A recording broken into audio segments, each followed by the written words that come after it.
Telangana excise శాఖకు non duty paid liquor తో ఖజానాకు భారీగా గండిపడుతుంది. దీంతో రంగంలోకి దిగిన ఎక్సైజ్ ఎన్ఫోర్స్మెంట్ పోలీసులు ఎన్డీపీఎల్ లిక్కర్ పై స్పెషల్ డ్రైవ్ నిర్వహిస్తున్నారు. వందల కొద్దీ మద్యం బాటిళ్లను సీజ్ చేస్తున్నారు.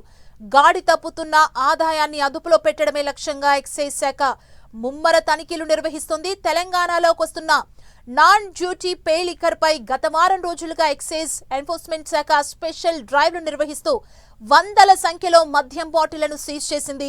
ఈ నెల 3 నుంచి 9వ తేదీ వరకు తెలంగాణ రాష్ట్ర వ్యాప్తంగా చేపట్టిన స్పెషల్ డ్రైవ్ లో 25 లక్షల విలువైన లిక్కర్, బీర్, దేశీదార్ మద్యాన్ని ఎక్సైజ్ శాఖ సీజ్ చేసింది. దాంట్లో ఎస్టీఎఫ్ టీంతో పాటు ఏసీ ఎన్ఫోర్స్మెంట్, అదేవిధంగా టీడీఎఫ్ టీంలు, ఎక్సైజ్ స్టేషన్ సిబ్బంది ప్రత్యక్షంగా పాల్గొని 66 కేసులు నమోదు చేశారు. అయితే వివిధ కేసుల్లో 33 మందిని అరెస్ట్ చేసి 19 వాహనాలను ఎక్సైజ్ అధికారులు సీజ్ చేశారు.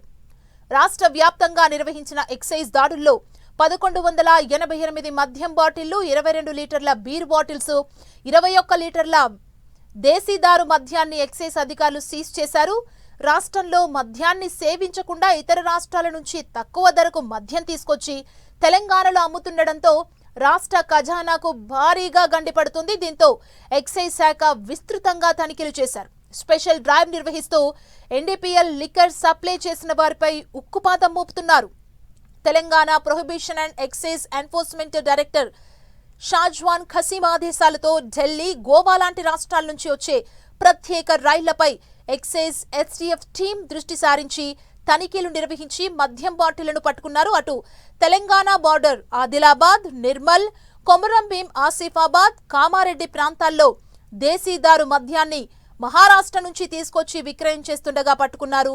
ఇలా వరుస దాడులతో రాష్ట్ర ఆదాయానికి గండి కొడుతున్న వారిపై ఉక్కుపాదం మోపుతూ రాష్ట్ర ఖజానాను పెంచే దిశగా అడుగులు వేయాలని ఎక్సైజ్ శాఖ చూస్తుంది.